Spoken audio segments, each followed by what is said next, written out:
ஆசிரியர் பெருமக்கள் அனைவருக்கும் வணக்கம்.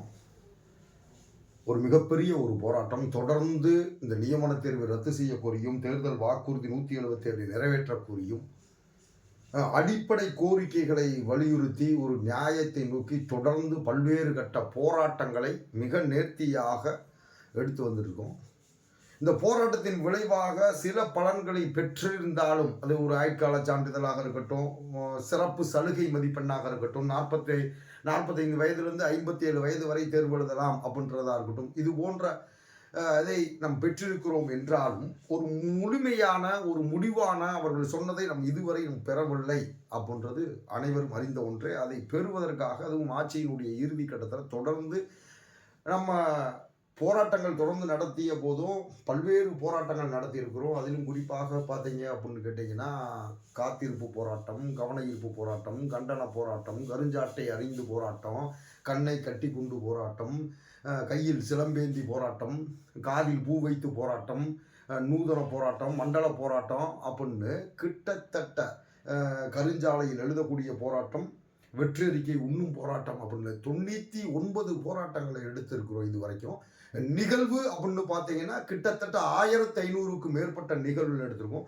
99 போராட்டங்களை எடுத்திருந்தும் இந்த அரசு இன்னும் செவிசாய்க்காத பொழுது இதை கண்டித்து மாபெரும் ஒரு போராட்டமாக திருச்சியில் வரக்கூடிய 26 டிசம்பர், இந்த 2025ஆம் ஆண்டு இன்னும் ஒரு 10 தினங்கள் தான் இருக்குது. 26ஆம் தேதி வெள்ளிக்கிழமை, கிறிஸ்துமஸுக்கு அடுத்த தினம் 26ஆம் தேதி வெள்ளிக்கிழமை சங்கத்தினுடைய 100வது போராட்டம், மிக பிரம்மாண்டமான போராட்டம், மிக திரளான அளவில் ஒரு மிகப்பெரிய அளவில் ஒரு கண்டன போராட்டமாக இது அமையும். இது ஒரு முடிவான போராட்டமாக, ஒரு இறுதியான போராட்டமாக, ஒரு உறுதியான போராட்டமாக, ஒரு வலு சேர்க்கக்கூடிய போராட்டமாக இருக்கும் அப்படின்றதுல எந்த வகையிலும் மாற்று கருத்து இல்லை.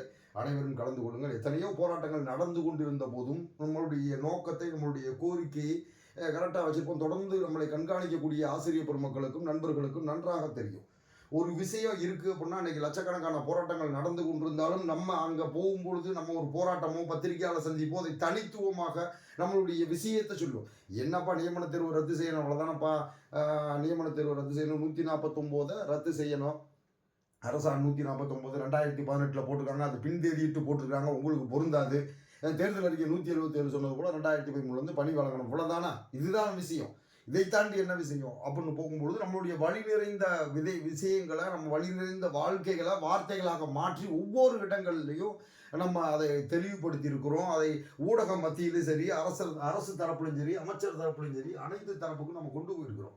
அதிலும் குறிப்பாக பார்த்தீங்க அப்படின்னு கேட்டிங்கன்னா, தொடர் நிகழ்வுகள், ஒரு போராட்டம் நடக்குதுன்னா அதோடு அவ்வளோதான் அப்படின்னு இல்லை. அடுத்து சட்டமன்ற உறுப்பினர்களை சந்திக்கிறது, எதிர்கட்சி தலைவர்களை சந்திப்பது அப்படின்னு பல்வேறு கட்ட நிகழ்வுகளை தொடர்ந்து சந்தித்து கொண்டு தான் இருக்கிறோம். அதன் ஒரு வாயிலாகத்தான் கடந்த வாரம் கூட நம்ம மாண்புமிகு பள்ளிக்கல்வித்துறை அன்பில் மகேஷ் ஐயா அண்ணா பொய்யாமொழி அவர்களை கூட கடந்த வாரம் நம்ம போய் சந்திச்சுட்டு வந்தோம். சந்தித்து அவர்களிடம் போய் கோரிக்கை மனுக்கள் கொடுத்துட்டு இந்த மாதிரி எங்களுக்கு விரைவாக செய்து கொடுக்கணும், ஆட்சியினுடைய நிறைவான பகுதியாக இருந்த போதும் எங்களுக்கு விரைவாக செஞ்சு கொடுக்கணும் அப்படின்ட்டு நம்ம தொடர்ந்து பல்வேறு கட்ட நிகழ்வுகளை மேற்கொண்டோம். இது போக கூட்டணி கட்சியில் இருக்கக்கூடியவங்க, எதிர்கட்சியில் இருக்கக்கூடியவங்க, சமபலத்தில் இருக்கக்கூடியவங்க, சட்டசபையில் பேசக்கூடியவர்கள், ஊடகம் அப்படின்னு பல்வேறு தரப்பில் இது பண்ணி ஏதேனும் ஒரு வகையில் தீர்வு நமக்கு கிடைத்து விடாதா அப்படின்ற அடிப்படையில் தான் நம்ம பல்வேறு அந்த யுக்தியை கையாண்டு கொண்டு வரோம். அந்த அளவில் இந்த போராட்டத்துக்கு டிசம்பர் 26ஆம் தேதி நடக்கக்கூடிய போராட்டத்திற்கு நேற்றைய தினமே 12ஆம் தேதியே போய் நம்ம டிசம்பர் 26 போராட்டத்துக்கு உரிய அனுமதி வாங்கியிருக்கிறோம். திருச்சி காவல் நிலையத்தில் போய் நம்மளுடைய திருச்சி மண்டல பொறுப்பாளர் மற்றும் மாநில நிர்வாகிகள் அண்ணன் வடிவேல் ரோகிணி அவர்கள், மன்னன் பிரபாகரன் அவர்கள், தொடர்ந்து நமக்காக பக்கபலமாக இருக்கக்கூடிய மாநில நிர்வாகிகள், இவர்கள் இறங்கி களம் கண்டு உடனடியாக அதில் போய் 1க்கு 2 முறை அலைந்து அதற்கு உண்டான அனுமதி கடிதம், அப்போ அனுமதி வாங்குறதே பெரிய போராட்டமாக இருக்குது.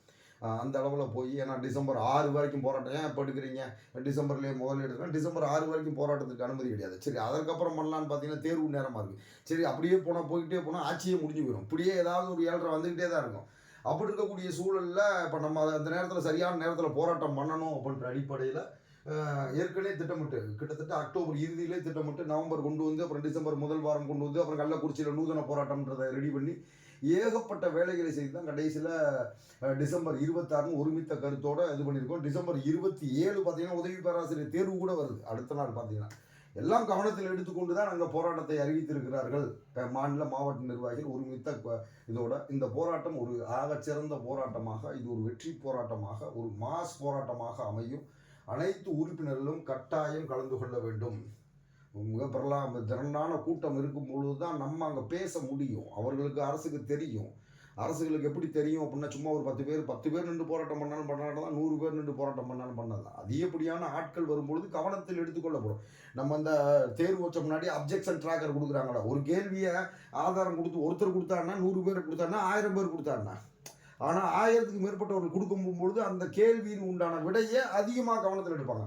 அப்போ நம்ம அதிகப்படியான ஆட்கள் நின்று களத்தில் நின்று பக்கபலமாக பண்ணாமல் நின்று மாநில நிர்வாகிகள்லாம் போய் பேசுகிறோம். என்ஆர் முருகன் இருக்காப்புல, ஏகாம்பரம் இருக்கார், சிவகுமார் இருக்கார், அன்பரசன் இருக்கார், பிரபாகரன் இருக்கார், வடிவேல் ரோகிணி இருக்காப்புல அப்படின்னு கேட்டிங்கன்னா, பெரம்பலூர் குமரன், அரியலூர் ராஜு, திண்டுக்கல் குரு பரமேஸ்வரன், தென்மண்டல பொறுப்பாளர் அருமை தம்பி அன்புமணி அப்படின்னு பல்வேறு தரப்பில், ஈரோடு ஸ்ரீதராக இருக்கட்டும், கொங்குமண்டல ஒருங்கிணைப்பாளர் அருமை தம்பி தினேஷ் பாபுவாக இருக்கட்டும், வடமண்டல பொறுப்பாளர்களாக இருக்கட்டும், நல்லண்ணசாமி அண்ணா இருக்கட்டும், நிறைய பேர் இருக்கிறாங்க. தம்பி ராமச்சந்திரனா இருக்கட்டும், பிரபாகரனா இருக்கட்டும், நம்ம ஹரிஹர சுதனா இருக்கட்டும், அத்தனை நிர்வாகிகள் இறங்கி செயல்படுறாங்க பொழுது தான் இது ஒரு மிகப்பெரிய ஒரு வெற்றி பாதையை நோக்கி நம்ம இவ்வளோ தூரம் நகர்த்தி கொண்டு போகிறோம். எந்த வகையிலையும் துவண்டு போகலை.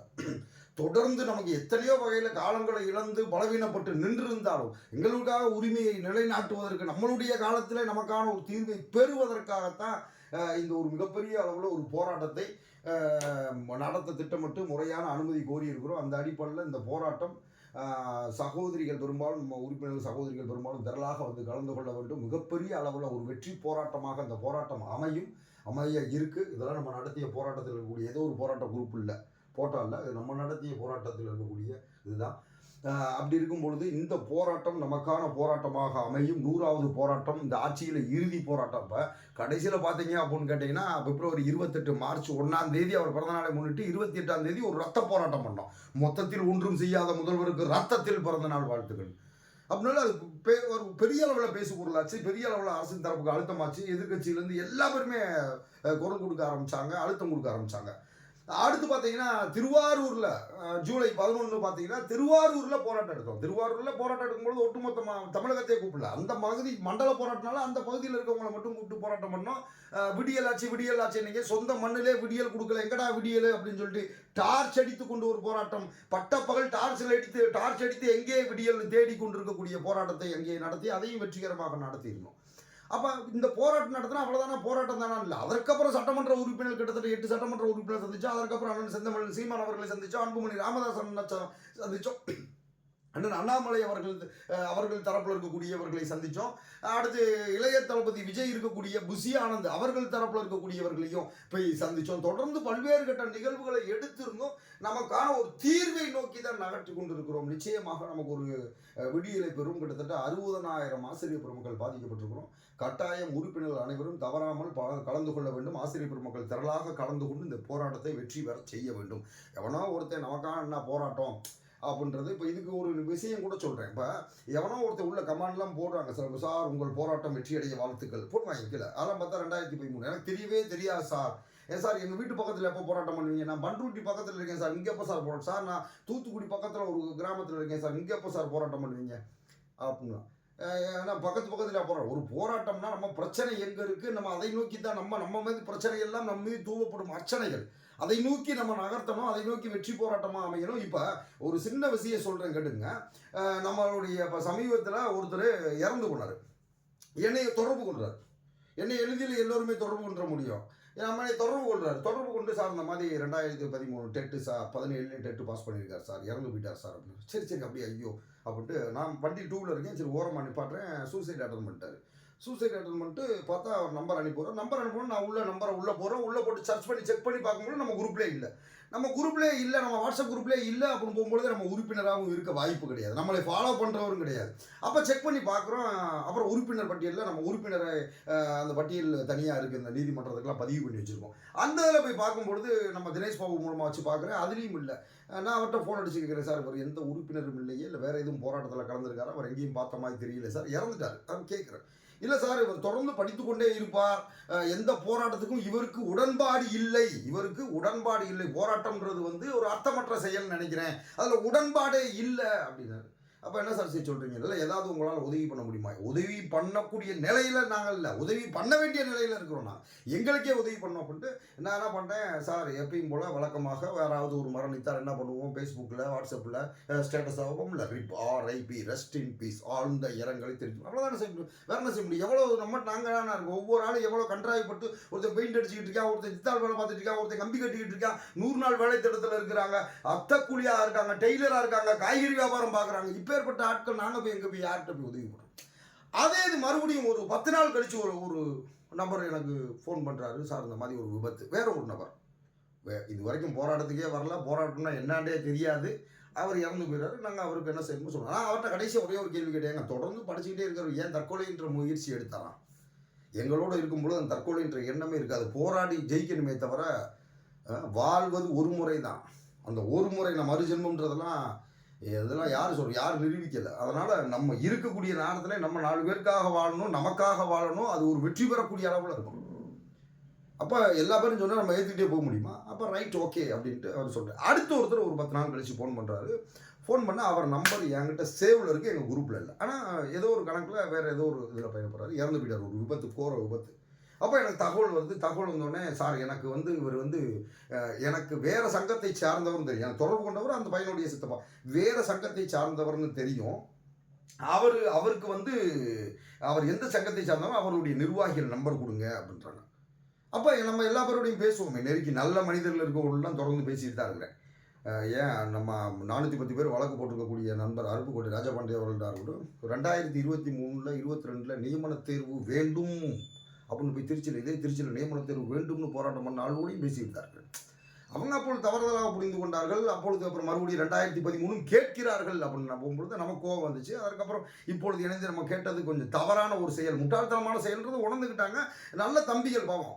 ஆனால் உணர்ந்துக்கிட்டு மட்டும் வந்தாங்க, பேசுகிறாங்க, ஒரு நல்ல அடிப்படையில் இது பண்ணுறாங்கன்னு போகும்பொழுது நம்ம எல்லோருடையுமே பேசி கொண்டு தாங்களோம். இது ஒரு புறம் இருக்கட்டும். ஆனால் ஒழுக்கக்கேடான செயல்களை செய்யக்கூடியவர்கள், இந்த சங்கத்தை அடகுமான வைக்கக்கூடியவர்கள், இதை காண்பித்து சம்பாதிக்கலாம்ன்றவர்கள்லாம் பக்கத்திலே விட மாட்டேன், ஓடிடுறாங்க.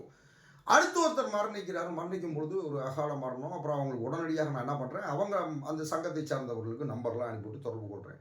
உடனடியாக நான் என்ன பண்ணுறேன், அந்த மாவட்டத்தை சேர்ந்த மாவட்ட பொறுப்பாளர், மாவட்ட ஒருங்கிணைப்பாளர், மகளிர் நிர்வாகிகள் உடனே அனுப்பி நம்ம சங்கத்தில் மாநில நிர்வாகிகிட்ட கலந்து பேசி, உடனே மாநில செயலாளர்கிட்ட பேசி, அனைவர்ட்டையுமே பேசி, இருக்கக்கூடிய அமௌண்ட் ஒரு 13,000 ரூபா இருக்குது, ஒரு 10,000 ரூபா அவருக்கு முதல்ல ஈமச்சடங்கு முதல்ல அனுப்புவோம் அப்படின்ட்டு அனுப்புகிறோம். இத்தனைக்கு சங்கத்தில் எந்த போராட்டத்திலையும் கலந்துக்கல அவர், எந்த போராட்டம். ஆனால் அவர் தன்னுடைய உரிமைக்காக ஏதேனும் ஒரு போராட்டத்தில், சக ஆசிரியர்கள் பண்ணக்கூடிய மாற்று போராட்டத்தில் கலந்துருக்காங்க. அப்போ நம்ம உதவி பண்ணோம். அப்போ அதில் போயிட்டு வந்தவங்க கூட சொன்னாங்க, சார் எதிராக ஒரு டீம் இருந்தாங்க, அந்த டீமோட சேர்ந்து தொடர்ந்து போராட்டம் பண்ணாங்க. அப்படி போராட்டம் பண்ணும்பொழுதும் நம்ம சங்கத்தையும் சரி, குறிப்பாக உங்களையும் சரி, தொடர்ந்து வசைபாடியவர்கள் அவரும் ஒருவர் அப்படின்னார். அது பேசக்கூடிய நேரம் இதுவல்ல. நம்மளை வசப்படாதவன் தான் நம்மகிட்ட செய்ய, அவன் புரிதல் அப்படித்தான், அவனுக்கு என்னென்ன இதாக இருக்கும். நான் அவரை சொல்ல, இறந்தவரை சொல்ல, மற்றவர்களை சொல்கிறேன். நிறைய பேர் இருக்கிறாங்க, அவனுடைய எண்ணத்தின் தகுந்த மாதிரி இருக்கிறான். ஆனால் மரணம் ஒன்று நிகழ்ந்து விட்டதுன்னா அடுத்து அதை வைத்து நம்ம அரசியல் பண்ணுவதோ, அதை வைத்து இது பண்ணுறதோ கூடாது. சத்தம்லாம் முதல்ல அவங்க ஈமச்சடங்குக்கு உண்டான மரியாதையை செலுத்தி நம்ம சங்கத்தை சாராதவராக இருந்தாலும், ஆனால் போராட்டம்னு வந்திருக்காருல்ல, போராட்டம்னே வரலை, என்னன்னே தெரியாதுன்னு இங்கே உனக்கு கணக்கில் எடுத்துக்க முடியும். மறைத்தாலும் சரி, ஏறி கடந்து போயிட்டே இருப்போம். ஒரு நாளைக்கு 1,00,000 பேர் செத்துக்கிட்டு தான் இருக்கான். அதுக்காக நான் பண்ண முடியும். ஆனால் போராட்டத்திற்கு உடனடியாக நான் இருந்து போய் அடுத்தடுத்த அத்தனை தங்கம்னு சொல்லி, அதுபோக அவர் சார்ந்த சாதி கட்சி தலைவரையும் தொடர்பு கொண்டு, ஐயா உங்கள் சாதியை சார்ந்த ஒருத்தர் இப்போ இந்த படிச்சிருக்காரு, இப்படி இருந்திருக்காரு, ஒரு கோர விபத்து ஏற்பட்டிருக்கு, மூளைகள்லாம் எந்த மூளையும் மிச்சம் வைக்காமல் படித்தவர், மூளை சிதறி போய் செத்து கிடக்காரு அப்படின்னு சொல்லி அவர்கிட்ட கொண்டு போய் அவருக்கு நீங்கள் ஏதாவது உதவி பண்ணணும் அப்படின்ட்டு இருக்கணும் அப்படின்னு நின்ட்டோம். இவ்வளோதான் நம்மளால் முடிஞ்சது, அவ்வளோதான். நம்ம சக்தி எவ்வளவு. அப்போ என்னுடைய இந்த நிகழ்வுலாம் பங்கேற்ற நம்ம மாவட்ட ஒருங்கிணைப்பாளர் கேட்டாங்க, ஏன்னா ஒருவேளை நான் இப்படி ஆகியிருந்தா என்ன செஞ்சுருப்பீங்க அப்படின்னா, வாயை கழுவிடா ஏன்டா அப்படி பேசுகிற அப்படின்னா, இல்லைண்ணே சரி கோச்சுக்காதே, சங்கத்தினர் யாராக இருந்தாலும் இப்படி பேசக்கூடாது, நம்ம சங்கம் சார்ந்தவர், நம்ம போராட்ட காலம் தொடர்ந்து வரவங்க என்ன செஞ்சுருப்போம் அப்படின்னா. ஏன்னா கடந்த ஒரு ரொம்ப நாளாக இது எனக்கு உறுத்திட்டே இருக்கு, கடந்த ஒரு 20 நாளாகவே இது எனக்கு உறுத்திட்டே இருக்கு. அவர் அந்த கேள்வி கேட்டு இப்போ அப்போ இல்லை, மொத்தத்துக்கு நம்ம சங்கத்தை சார்ந்த ஒரு உறுப்பினருக்கு எதுவுமே ஆகக்கூடாது, நம்ம அதை நோக்கி தான் போகிறோம், நல்லது தான் நடக்கணும், நல்லதை நோக்கி தான் போகணும், நம்ம பதில் தர்றதுக்கு நான் தயாராக இல்லை, இந்த மக்களுக்கு பணியே பெற்று தரணும், அதை நோக்கி தான் பயணப்பட்டு கொண்டிருக்கிறோம். சும்மா கேட்குறதுக்கெல்லாம் பதில சொல்லிக்கிட்டே இருக்க முடியுமா? என்ன அது யாரை ஏமாற்றக்கூடிய வேலை? அப்போ நான் அவர்கிட்ட சொன்னேங்க, வாப்பா ஒருவேளை அந்த மாதிரி ஒரு அசம்பாவிதம் ஏற்பட்டு விட்டால், ஒருவேளை நாளைக்கு என்னை சார்ந்தவர்களுக்கும் எனக்கும் கூட வச்சுக்கடா, அப்படி வந்தால் குறைந்தபட்சம் ஒரு 2,00,000 எடுத்து உடனடியாக நம்ம முதல்ல வந்து அந்த பிள்ளைகளுக்கு வந்து நம்ம செல்வமகள் சேமிப்பு திட்டத்தில் அந்த 2 பிள்ளைக்கு ஒரு 2,00,000 போட்டு விட்டுருவோம். அடுத்து அவங்களுக்கு ஈமச்சடங்கு உண்டானதை கேட்போம். அடுத்து அவர் போய் கடைசி முடிஞ்சு எல்லாம் பண்ணி முடிக்கிற வரைக்கும் மாநில நிர்வாகி அந்த இடத்தை விட்டு நகலக்கூடாது, அந்த அளவுக்கு போயிட்டு வரணும்ப்பா அப்படின்றத நான் சொல்லியிருக்கிறேன். அப்படித்தான் நாங்களும் இருக்கிறோம். அப்படித்தான் தாயா பிள்ளைகளாக உறவுகளாக வளர்ந்து கொண்டிருக்கோம். எங்கள் சங்க உறுப்பினர்கள் எல்லாம் இந்த விஷயத்தை மட்டுமல்ல, இதை தாண்டி எத்தனையோ விஷயங்கள். இந்த கோச்சிங் சென்டர்லாம் பண்ண அநியாயத்த பாடுகள்லாம் பார்த்துருப்பீங்க. 20,000 30,000 1000 ரூபாய்க்கு கொடுத்தேன், 500 ரூபாய்க்கு கொடுத்தேன், பெற்று கொடுத்தேன். நானா வச்சிருக்கேன், பெற்று வாங்கி கொடுத்தேன். எனக்கு தெரியாத ஒரு சில ஆட்கள்லாம் இருக்கிறாங்க, சில பயிற்சி மையங்கள் இருக்கா. இப்போ கிட்டத்தட்ட ஒரு 11 பயிற்சி மையங்களோட டைப்பில் இருக்கேன். நீ அங்கே வாங்கிக்கிற நடத்தி கொடுக்குறேன். 15,000 ரூபாய் கிளாஸ் நான் நடத்திட்டு இருக்கேன், 15,000 ரூபாய் கிளாஸ் நடத்திட்டு இருக்கேன், 10,000 ரூபாய் கிளாஸ் நடத்திட்டு இருக்கேன். வேற சென்டரில் அவங்க வசூல் பண்ணிக்கிடுவாங்க. எனக்கு அவருக்கு எவ்வளவோ அவ்வளோ கொடுத்துருவாங்க. நடத்திட்டே இருப்போம், கிளாஸ் நடத்திட்டே இருப்போம். நடத்திட்டே இருக்கும்போது எனக்கும் அந்த பயிற்சி மையத்திற்கும் ஒரு தொடர்பு இருக்கும்ல. இப்போ நீங்கள் தனியார் பள்ளி ஆசிரியர் இருக்குன்னா நீங்கள் ரெக்கமெண்ட் பண்ணி ஒரு பிள்ளையை சேர்க்கலாம்ல, உங்களுக்குன்னு ஒரு கோட்டா இருக்கும்ல. அது மாதிரி என் பிள்ளைகளை, என்னுடைய சமுதாய மக்களை, என்னுடைய ஆசிரியர் சமுதாய மக்களை, என்னுடைய 2013 17 டெட் ஆசிரியர் பெருமக்கள் போய் சேர்த்து விடு. எங்களோட பயணத்துக்கு வராது ஒரு ஆசிரியர் சொன்னால் கூட வேற மாதிரி ஆயிரும். சொல்கிறேன், நிறையா ஒரு தம்பியில் கையில் காசே இல்லை, தம்பி நீ முதல்ல ஒரு அனுபவம், நீ கொடுத்தாலும் காசு இல்லாமல் படிக்கூடாது குரு அப்படின்ட்டு ஒரு 500 ரூபாயை கொடுத்து மொத்தத்துக்கு அவனை படிக்க வச்சேன். ஃபுல்லாக A to Z வேலைக்கு போயிட்டான். இன்னொரு சகோதரி, எங்கள் சகோதரி, எங்களுடைய நிர்வாகம் எல்லாத்துக்குமே எங்கள் வழக்குலேருந்து எல்லாத்துக்குமே பக்கபலமாக நிற்பார் எங்கள் அண்ணன். அவர் தேர்ச்சி பெற்றவன் அக்கா தான். அண்ணன் வந்து துரதிர்ஷ்டவசமாக கடந்த ஆண்டு இறந்துடுறாரு. பிள்ளைகளும் பெரிய பெரிய பிள்ளைகள் இருக்குது, பிள்ளைகள் வேலைக்கு போகிற அளவுக்கு வந்துட்டாங்க. இருந்தாலும் எங்களுக்கு பக்கபலமாக இருந்தார். இப்போ எங்களுக்கு துரதிர்ஷ்டவசமாக அவர் இல்லை. அக்கா அவங்க படிக்கணும், ஒரு குறிப்பிட்ட படிப்பு பிஜி படிக்கணும்ப்பா, கட்டணம் எவ்வளோப்பா, அதுக்கு உண்டானதில் அனுப்பிவிடுங்கப்பா அப்படின்னாங்க. யார் இவங்க? இதே வகுப்பு 15,000 ரூபாய்க்கு 10,000 ரூபாய்க்கு வெளியில் எடுத்துக்கொண்டு தான் இருக்கிறார்கள், அங்கே படம் நடத்தி கொண்டு தான் இருக்கும். இதே 2013 டெட் ஆசிரியர் எல்லா பேருக்கும் செய்ய முடியாது. எங்களோடு பக்கபலம் அளிக்கக்கூடிய அக்கா அந்த உடனே அனுப்பிவிட சொல்கிறேக்கா, அப்பா லைன் பண்ணி எடுத்து உடனே அனுப்பி நான் சொல்லிட்டேன். அந்த நிர்வாகிட்டு சொல்லிப்பா அவனை பார்த்து அனுப்பிவிடுப்பா. தம்பி எவ்வளோப்பா கட்டினாக்கா அனுப்பிவிட்ருக்கா, காசு அனுப்பிவிட்ருக்கா. எவ்வளோப்பா? ₹1 கட்டணம் தான். கட்டணம் இல்லாமல் படிக்கக்கூடாது, ஃப்ரீயாக கொடுத்துன்ற ஒரு எண்ணம் இருக்கக்கூடாது. ₹1 நான் 1000 நீ 20,000 ரூபா கொடுத்தா கூட அப்படி ஒரு படிப்பை படிக்க முடியாது. அவ்வளவு நேர்த்தி, அவ்வளவு டெஸ்ட், அவ்வளவு மெட்டீரியல் எல்லாம் கொடுத்தோம். ஏன்? எங்கள் உறவுகள், எங்கள் ஆசிரியர் பெருமளை எங்களோடு. இது மட்டும் இல்லை, எத்தனையோ குடும்ப நிகழ்வு, வீட்டு போலீஸ் ஸ்டேஷன் வரைக்கும்லாம் போயிட்டு வந்துருக்கோம். மகளிர் காவல் நிலையத்தில் பிரச்சனை, எத்தனையோ பிரச்சனைகளுக்கு, சக பிரச்சனைகளுக்கெல்லாம் போய் ஆசிரியர் பெருமக்கள் வீட்டில் இருக்கக்கூடிய பிரச்சனைகள், அடுத்து நிலத்தகராறுகள்லாம் அண்ணன் தம்பியோடு இருக்கும்போது நம்ம வழக்கறிஞரை தொடர்பு கொண்டு வழக்கறிஞர் மூலமாக போய் நிறைய அதை வெற்றியை பெற்று கொடுத்துருக்காரு. இந்த 45% மேலே விண்ணப்பிக்க முடியாதுச்சு, அதையுமே அவர் நான் தொடர்பு கொண்டு விட்டேன். நம்ம இது மூலமாக பெற்று இது பண்ணார். அப்புறம் டிபிடி வழக்கு, அதையுமே கொண்டு போய் சேர்த்து விட்டேன் நம்ம வழக்கறிஞர்கிட்ட.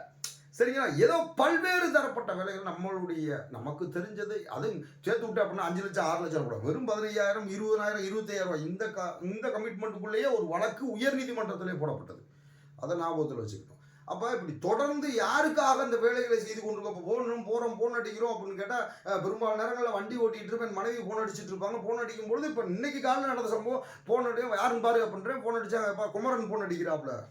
குமரனா அப்படின்னு உடனே எடுத்து ஃபோன் அடிக்கிறேன். என்ன குமரன் சொல்லுங்க, வண்டி ஓட்டிகிட்டே பேசுகிறேன், வண்டி ஓட்டிகிட்டு நான் ஒரு 10 நிமிஷத்தில் பேசுகிறேன். அவர் வண்டி ஓட்டிட்டு சரி கொஞ்சம் நேரம் கழிச்சு பேசுகிறேன். அப்போ அது யாருன்னு தெரிந்தால் எந்த சூழ்நிலையாக இருந்தாலும் எடுத்து பேசுவோம்னா அது நம்ம சங்கத்தை சார்ந்தவர்களாக இருக்குது. அப்புறம் மற்ற ஆள் பொதுப்படையாக நீங்கள் ஏதாவது ஒரு கதையை சொல்லுங்கள், ஏதாவது ஒன்று கேளுங்க அப்படின்னா கண்டிப்பாக அதற்கு நாங்கள் பதில் சொல்ல மாட்டோம். கண்டிப்பாக ஏதாவது ஒன்று போனால் நாங்கள் தகவல் மையமாக வச்சுருக்கோம். சார் என்ன சார் ஆச்சு, எப்போ சார் தருவாங்க, சார் ஏதாவது பேசி முடிவு எடுத்திருக்கீங்களா, சார் என்ன சார் பண்ணிக்காங்க, உங்கள் நிர்வாகி ஒரு 25 பேர் இருக்காங்க, அவங்களுக்கு மட்டும் சரி பண்ணி விட்டாச்சா, உங்கள் மாநில நிர்வாகிக்கு மட்டும் சரி பண்ணி விட்டாச்சா இல்லை முட்டு பண்ணிட்டீங்களா அம்புட்டு, இதெல்லாம் எந்த கேள்விகளுக்கும் எங்களிடம் பதில் இல்லை அப்படின்றத தெரிஞ்சுக்க. எங்களுடைய நோக்கம் ஒரு பொது தீர்வை நோக்கி தான். அதை தான் ஆயுட்கால சான்றிதழ் பெற்றோம். எங்களுடைய நோக்கம் ஒரு இந்த 2013-17 ஒரு பீரியாரிட்டி கொடுக்கணும், முன்னுரிமை கொடுக்கணும். தொடர்ந்து முன்னுரிமைன்னு கேட்கும்பொழுது அவர்கள் அரை மதிப்பெண் கொடுத்துருக்குறாங்க. இன்னைக்கு அப்படி பார்த்தீங்கன்னா இன்னைக்கு உதவி பேராசிரியருக்கு 15 மதிப்பெண் கொடுக்கப்படுது. பேசாமல் தானே இருக்கிறாங்க. ஆனால் இது அரை மதிப்பெண் போதுமா? இவர்கள் எப்படி போக முடியும்? இன்னும் அதிகப்படுத்தி கொடுக்கணும். நம்ம நியமன தேர்வே கூடாது என்ற நிலைப்பாட்டில் இருக்கிறோம். இருந்தாலும் அதை கொடுக்கக்கூடியது சரியாக கொடுத்துருக்கணும்னா நியமன தேர்வு கொண்டு வந்தது எந்த அரசு? அவர்களே செயல்படுத்தாத பொழுது நீங்கள் செயல்படுத்தி இருக்கக்கூடிய அவசியம் என்ன? 177 தேர்தல் அறிக்கை 177 என்ன ஆயிற்று? அப்ப இது குறித்த எதிராக இருக்கக்கூடிய இந்த நியமன தேர்வை கருவறுக்கக்கூடிய வேலைகளை நாங்கள் தொடர்ந்து செய்து கொண்டுதான் இருக்கோம். அதை நிறுத்த நாங்கள் ஒரு நிமிடம் ஓயப் போவதில்லை. மாவட்ட நிர்வாகிகள் தொடர்ந்து களத்தில் நிற்கிறோம். ஒரு போராட்டம்னு ஒரு முறை நடந்துட்டாலும் அதற்கப்புறம் என்னென்ன நிகழ்வு இருக்கு, அதான் சொல்றேனே, மார்ச் 1ஆம் தேதி பிப்ரவரி 28 போராட்டம், அடுத்து ஜூலை 11 போராட்டம், ரெண்டே அந்த ஆண்டுகள்ல மிடிலுக்கு அப்புறம் மொத்தம் 3 போராட்டம் பண்ணியிருக்கும். இந்த ஆண்டு தொடக்கத்துல 3 போராட்டம் பண்ணிருக்கோம். இந்த 3 போராட்டத்தோட முடிந்து விடுகிறதா கிடையாது. அடுத்து எத்தனை நிகழ்வுகள் கொண்டு போயிட்டு இருக்கோம். கடந்த ஆண்டு எத்தனை போராட்டம், கடந்த ஆண்டு அதுக்கு முன்னாடி மண்டல வாரியான போராட்டம், அந்த வருடம்லாம் பார்த்தீங்கன்னா கிட்டத்தட்ட ஒரே வருடத்தில் 16 போராட்டங்களை முன்னெடுத்தோம். ஒரே தொடர்ந்து 5 நாள் 5 போராட்டங்கள் எடுத்திருந்தோம். தொடர் போராட்டம் எடுத்தோம், காத்திருப்பு போராட்டம், இப்படி எத்தனையோ போராட்டங்கள் எடுத்தோம். இது 100வது போராட்டம், ஒரு வெற்றி போராட்டமாக அதே திருச்சி மாநகரில் நடத்தி ஒரு வெற்றியா திருப்பு முனையை ஏற்படுத்தக்கூடிய ஒரு போராட்டமாக இந்த போராட்டம் அமையும் அப்படின்றது எந்த அளவும் மாற்று கருத்து இல்லை. அது ஒரு நூதன போராட்டமாக நமக்கு ஒரு விடை கிடைக்கக்கூடிய ஒரு போராட்டமாக இந்த போராட்டம் அமையும். அதை நோக்கி தான் போயிட்டுருக்கு. அந்த அடிப்படையில் அடுத்த போராட்டம் வருகின்ற 100வது போராட்டம் வருகின்ற டிசம்பர் 26 காலை 10 மணிக்கு திருச்சிராப்பள்ளி கலெக்டர் அலுவலகம் அருகே என்ன போராட்டம் பண்ண வந்த அத்தனை பேருக்கும் தெரியும். திருச்சிராப்பள்ளி கலெக்டர் அலுவலகத்துக்கு பக்கத்தில் இந்த போராட்டம் நடைபெறும். போராட்டத்துக்கு தொடர்பு வரக்கூடிய ஆசிரியர் பெருமக்கள் நம்ம வாட்ஸ்அப் குழுவில் விடுவிச்சிருப்போம். அது ஏதாவது ஒரு சூழல் ஏற்படும் பொழுது கண்டிப்பாக விடுவிப்போம். இப்படி உங்களுடைய தகவலை அல்லது உங்களுக்கு தேவையான உதவிகளை எதுனாலும் சரி இந்த நம்பருக்கு தொடர்பு கொள்ளலாம். இளங்கோவன் நான் தான், 9994994339. அடுத்து பார்த்தீங்க அப்படின்னு கேட்டால் தினேஷ் பாபு ஈரோடு மண்டலம். அடுத்து பார்த்தீங்கன்னா ஃப்ளாட்டோ திருவாரூர். தினேஷ் பாபு நம்பர் 9942919875. ஃப்ளாட்டோ திருவாரூர் மற்றும் டெல்டா மண்டலம் 9698666611. அடுத்து மாநில துணை பொருளாளர் 9626155080. பொருளை தொடர்பு கொண்டு களத்துக்கு வரக்கூடிய ஆசிரியர் பெருமக்கள் நீங்கள் நேரடியாக களத்துக்கு வரலாம். நம்மளுடைய போராட்டம் வெற்றி போராட்டமாக அமையும். உறுப்பினர் அனைவரும் தவறாமல் கலந்து கொள்ள வேண்டும். அப்படி கலந்து கொள்ள முடியாதவர்கள் உங்கள் குடும்ப உறவுகளை களத்திற்கு அனுப்பி வைக்க வேண்டும். இது ஒரு கண்டன ஆர்ப்பாட்டமாக, ஒரு நேர்த்தியான ஒரு போராட்டமாக, ஒரு நிறைவான போராட்டமாக, எதற்கு அஞ்சாவிட்டாலும், வாத்தியாருக்கு அஞ்சாவிட்டாலும், வாக்குறுதிகளுக்கு அஞ்சாவிட்டாலும், வாக்குக்கு அஞ்சக்கூடிய நேரம் இது. இந்த அரசியல் அசாதாரண சூழ்நிலை நிச்சயமாக நீ பொருளாதாரமாக செலவழித்து நீ தூரம் போட வேணாம். இதுக்கு ஃபண்டு ஒதுக்க வேணாம். நியமன தேர்வு ரத்து பண்ணுறதுக்கு அதில் போடக்கூடிய பேனாவில் போடக்கூடிய இங்குக்கு ஆகக்கூடிய செலவுக்காக கஷ்டப்படுறீங்களா? நியமன தேர்வை ரத்து செய்கிறோம் சொல்லிட்டு தான் ஆட்டம் முடிகிறது. 6 மாதத்தில் விடுகிறது. கலகாட்சி அமைந்தவுடன் உங்கள் கண்ணீர் துடைக்கப்படும். இந்த நியமன தேர்வு அராஜகன், நியமன தேர்வை ரத்து செய்யப்படும் சொன்ன வாய் எந்த வாய்? அதையெல்லாம் நீங்கள் பத்தோடு வந்து அத்தோடு இது நம்ம போராட்டம் தருமபுரி போராட்டம் பண்ணும் பொழுது அவரை சந்தித்து அறிக்கை விடுகிறார், நமக்காக குரல் கொடுக்கிறார். அந்த போராட்டத்தை திரும்ப பெறுங்கள் அப்படின்றார். தருமபுரியில் நம்ம போராட்டம் பண்ணுறோம், நம்ம சங்கத்தின் சார்பாக ஒரு மிகப்பெரிய அளவில். அப்பொழுது இவர் அந்த ஸ்டேட்மெண்ட் கொடுக்குறார். அடுத்து தொடர்ந்து நம்ம திமுக தேர்தல் அறிக்கையில் இடம்பெறுவதற்கு திருவண்ணாமலை, மதுரை, தருமபுரி, திருச்சி, பல்வேறு இடங்களில் ஈரோடு, சேலம், இத்தனை இடங்கள்லையும் போய் அங்கே போய் நேராக தலைமைச் அலுவலகம், தலைமை அலுவலகம், அறிவாலயத்துக்கும் போய் தொடர்ந்து அழுத்தம் கொடுத்து இருக்கக்கூடிய தேர்தல் அறிக்கையிலே ஆசிரியர்களுக்கான பள்ளிக்கல்வித்துறைக்கு இருக்கிற முதல் தேர்தல் அறிக்கை 177 நமக்கு தான் இருக்குது. அதற்கப்புறம் தான் மற்ற ஆசிரியர் சங்கங்களுக்கு மற்றதுக்கெல்லாம் கோரிக்கை இருக்குது. யாருக்குமே எதுவுமே செய்யலை.